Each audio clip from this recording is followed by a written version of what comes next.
Good morning বন্ধুরা, কেমন আছো সবাই? আশা করব ভালো আছো। আমরাও ভালো আছি। মর্নিং ওয়াকে গিয়েছিলাম। আজকে সকালবেলাটায় বৃষ্টি নেই, রাত্রিবেলা প্রচুর বৃষ্টি হয়েছে আর আকাশের ডাক। তো একটু মর্নিং ওয়াক করে এসে একদম ঘর দুয়ার মুছে ফ্রেশ হয়ে গেলাম। উঠে সকালবেলার কাজকর্ম কমপ্লিট করে স্নান করে বেরিয়ে গেলাম।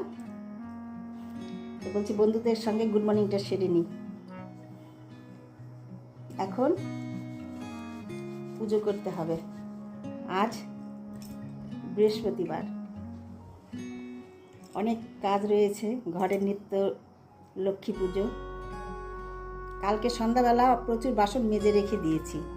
আজকে শুধু লক্ষ্মীর যে ঘট আছে, আমরা বৃহস্পতিবার ঘরটা তুলি।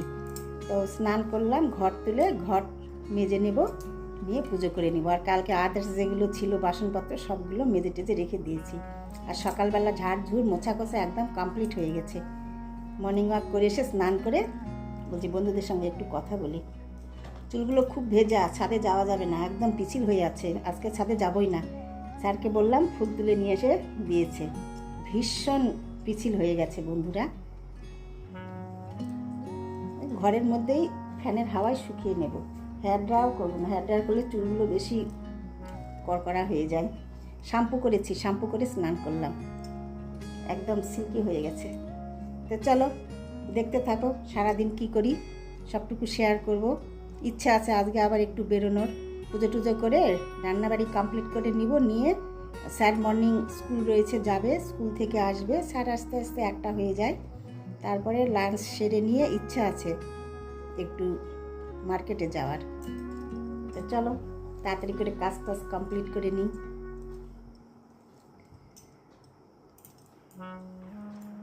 শুকিয়েই গেছে, শ্যাম্পু করা থাকলে না চুল তাড়াতাড়ি শুকোয়। আর এখন বেশ বর্ষা হচ্ছে, গা ঘেমে যায়। সপ্তাহে 3 দিন তো শ্যাম্পু করাই যায়, তাই না? তবে চুলগুলোও ভালো থাকে। চলো, গামছাটা এখনও রাখিনি, চুল মুছছি। চলো কাজগুলো সেরে নিই। জিঞ্জারবাবু মর্নিং ওয়াক করলো, ঘুরু ফিরু করে এসে প্রথমে একটা বিস্কিট খেলো, তারপর আবার ঘুরে এসে আবার চিকেন খাবে। 1 পিস চিকেন দিয়েছি। তারপরে খেয়ে ঠাকুর ঘরে গেছে, এখন একটু ঘুমোবে।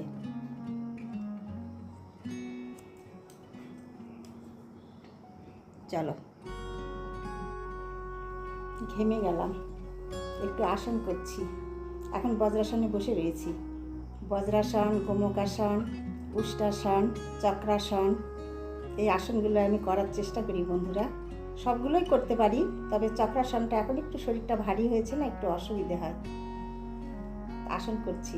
এইসব শেষ করে তারপরে পুজোর ঘরে যাব, পুজো সারতে। ঘেমে গেছি একদম, কারণ শুধু যাওয়া আসা করছে। চলো, আমার এইগুলো নিত্য প্রয়োজনীয় কাজ সকালবেলা সেরে নিই। আসন, প্রাণায়াম, তারপরে এক্সারসাইজ, এইগুলো প্রত্যেক দিনই আমি করি। দুবেলা চেষ্টা করি, সকালবেলাটা একদম করি মাস্ট। আর সন্ধ্যেবেলা প্রত্যেক দিন করে উঠতে পারি না, তবে যেদিন সময় পাই, সুযোগ পাই, সেদিন করি। এখন এইগুলোই আমাদের ঔষধ। এইগুলো প্রত্যেক দিন করলে পরে শরীর বেশ আস্তে আস্তে ভালো লাগবে, ফিট হবে। যাদের মানে আর কি অসুখে ভোগে আর কি, তাদের কথা বলছি। আর যারা ফিট তারা তো ফিট ঠিকই আছে। আমিও তো সেরকমই ছিলাম। এইসব করার পরে আমি এখন অনেক একদম মানে চেঞ্জ হয়ে গেছি। লাইফস্টাইলটা পুরো চেঞ্জ করতে হবে। হাঁটা চলা, খাওয়া, ঘোরাফেরা, সব কিছু লাইফস্টাইল চেঞ্জ করলে পরে একদম শরীর ফিট হয়ে যাবে বন্ধুরা। করবে এটা, সবাই করবে বাড়িতে। যারা করো তারা তো করো, যারা করোনি তারা শুরু করে দাও। কিছু না পারলেও হাত পাগুলো শরীর নাড়াচাড়া করো, মানে যেদিকে যাবে সেদিকে ওরকম করো, তাহলেই দেখবে একদম ফিট হয়ে যাবে। চলো দেখতে থাকো। কম বেশি সবাই তো পড়াশোনা করেছে, তাই না? স্কুলে সবাই গিয়েছে। তো যখন স্কুলে পড়াশোনা করতাম, তখন যে ক্লাস 6 থেকে আমাদের যা আর কি পিটিগুলো শেখাতো স্কুলে, ফিজিক্যাল এডুকেশান, এইসবে যে শেখাতো, সেই পিটিগুলোই করো। হাত পা নাড়িয়ে চাড়িয়ে পিটিগুলোই করো। অনেক রকম তো পিটি করানো হয় না স্কুলে, সেইগুলোই করো, তবু দেখবে অনেকটা রিল্যাক্স হবে শরীরের, একদম 100% রিল্যাক্স হবে। তার কারণ বন্ধুরা, আমার এই যে এই হাত, এই যে এই বাঁ হাত তুলতে পারতাম না, এতটাই ব্যথা। ব্যাঙ্গালোরে নিয়ে গেল মণিপালে, ডক্টর দেখালাম, ডক্টর 2.5 লাখ টাকা ছিল, বলছে ওইটা সার্জারি করতে হবে। তো টাকার জন্য না, আমি ভয়ে আর কি ওখান থেকে বাপস চলে এলাম শিলিগুড়িতে।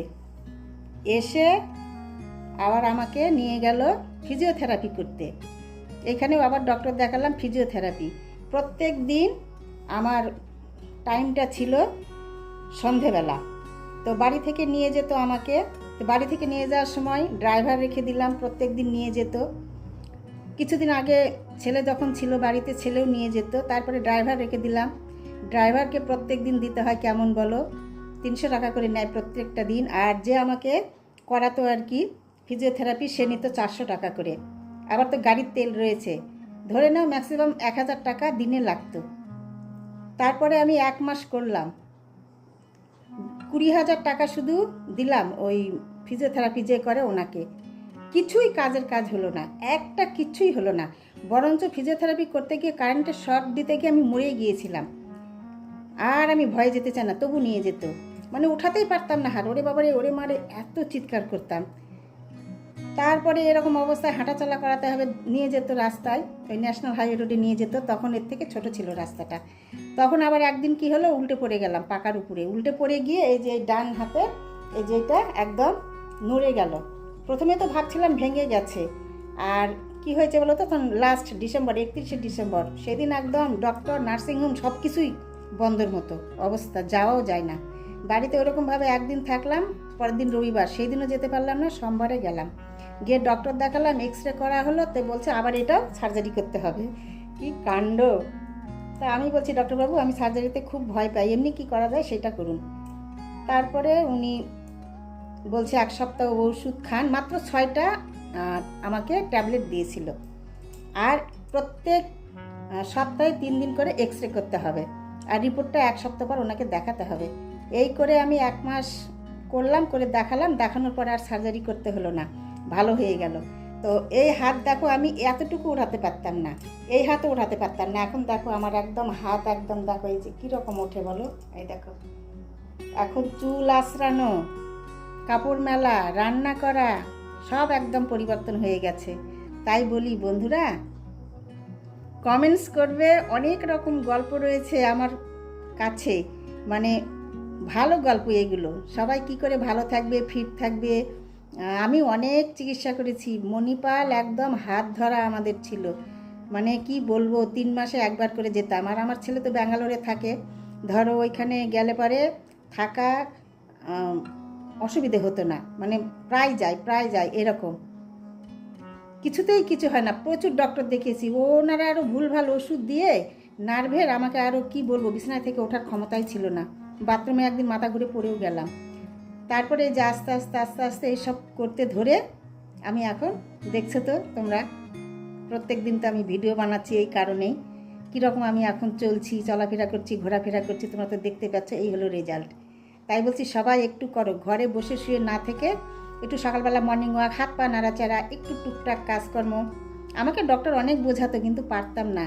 এই ধীরে ধীরে মনটাকে পরিবর্তন করলাম, মনে জোর নিয়ে আসালাম, এইসব প্র্যাকটিসের মধ্যে ফেললাম রোজ দিন। তারপরে এখন আমি এই যে এরকম যেমন দেখছো আর কি। ঠিক আছে, অনেক বক করলাম, আজকে শুধু গল্পই করছি তোমাদের সঙ্গে, আর অন্য কিছুই দেখানো যাবে না। গল্প করতে নিলে শুধু গল্পই বেরিয়ে আসে, আর তাড়াতাড়ি টাইম পাস হয়ে যায়। কি একটু করব, 10-15 হয়ে গেল ভিডিও। তো যাই হোক, চলো আর বক করবো না, এবার আমার পুজো সারতে হবে। দেখতে থাকো, ভালো লাগলে কমেন্টস করবে, কমেন্টসে অনেক রকম গল্প করব তোমাদের সঙ্গে। চলো,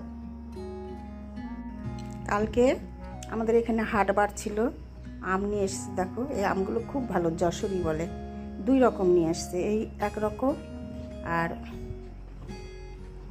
এই যে এরকম গোল, এটাও ভালো। দুটো আমই সুন্দর। ব্যানানা নিয়ে এসছে, এই 2 রকমের আম নিয়ে এসছে। 3 কেজি কি 4 কেজি আম নিয়ে এসেছে, ঠাকুর ঘরে পুজোর জন্য রেখে আসা হয়েছে। আর এটা এই ঘরে থাকে। ঠাকুর ঘরেরগুলো একদম নিয়ে এসে সঙ্গে সঙ্গে ঠাকুর ঘরে নিয়ে যাই। চলো দেখতে থাকো। আমগুলো খুব ভালো, দারুণ রস আর তেমন মিষ্টি, খুব সুন্দর। আজ এতগুলো ফুল পেয়েছি বন্ধুরা। সমস্ত রাত্রি বৃষ্টিতে অনেক ফুল ঝরিয়ে গেছে, আর এতগুলো পেয়েছি। আজ বৃহস্পতিবার, তো অনেকগুলো পেয়েছি, আখ সাজিয়ে একদম। তো চলো পুজোটা সেরে নিই। আজকে অনেক পুজোর ঘরে কাজ, আবার পাঁচালি পড়তে হবে। গোপুসোনা ঘুম থেকে উঠে বসে রয়েছে, এখন ওকে স্নান করাতে হবে।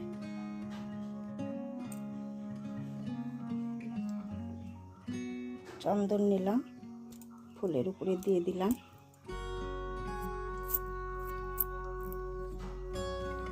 আর এই যে ঘট বসাচ্ছি বন্ধুরা, এই যে আতপ চাল দিয়েছি, দুর্ব দিয়েছি, এই যে কয়েকটা ধান দিব, আর ঘটের উপরে একটা ফল দিতে হয়। আমি হর্তুকিটা দিয়ে দিচ্ছি, যেহেতু আমার ঘটের উপরে পিতলের ডাব রয়েছে, অন্য কিছু আর বসে না, এই জন্য আমি একটা হর্তুকি দিয়েছি।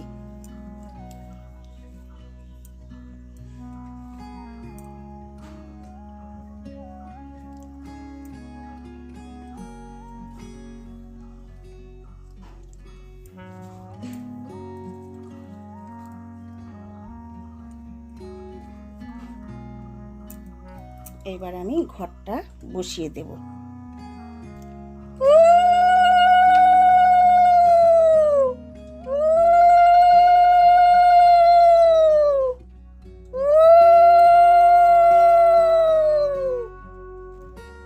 এরকম করে আমি বৃহস্পতিবারের ঘট বসাই।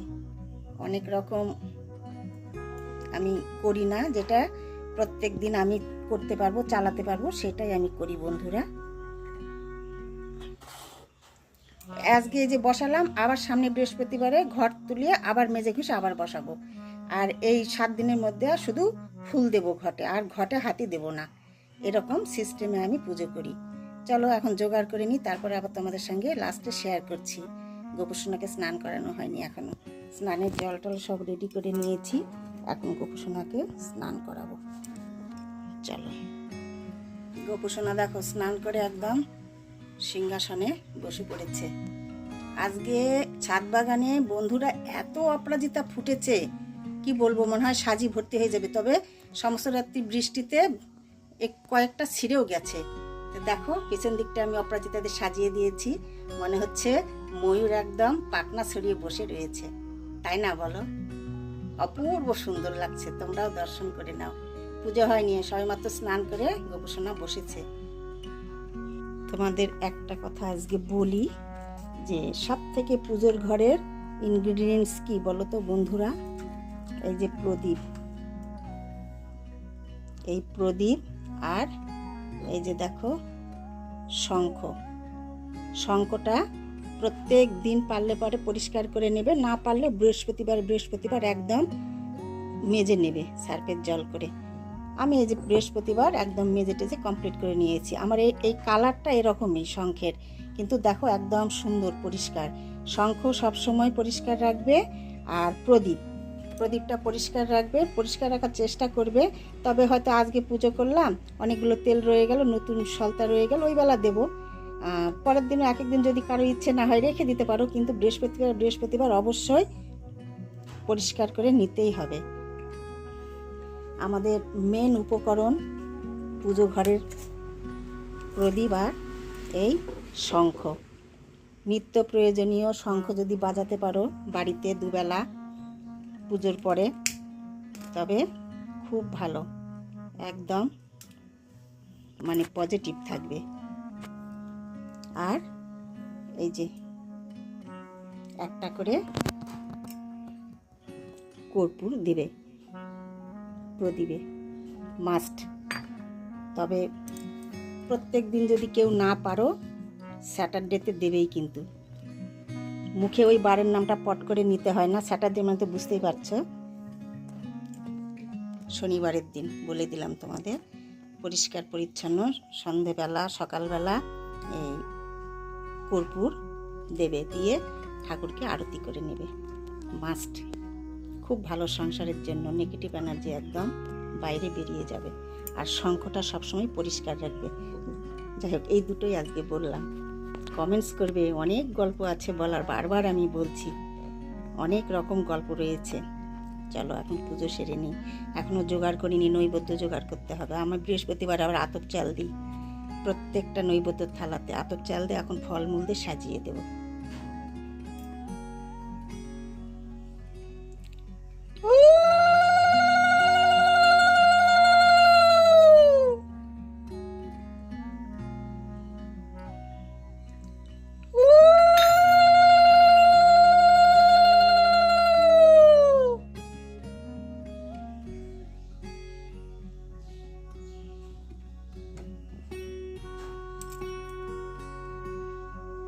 মারনিশি নির্মল আকাশ, ধীরে ধীরে বইতেছে মলয় বাতাস। লক্ষ্মী দেবী বামে করি বসি নারায়ণ, কইতেছে নানা কথা সুখে আলাপন। সেই কালে বিনা হস্তে নারদ মুনি বর, লক্ষ্মী নারায়ণে নমি কহিল বিস্তর। লক্ষ্মীর ব্রতের কথা বড় মধুময়, প্রণাম করিয়া যাও যে যারা লয়। লক্ষ্মী ব্রত কথা হেতা হইল সমাপন, মনের আনন্দে বল লক্ষ্মী নারায়ণ।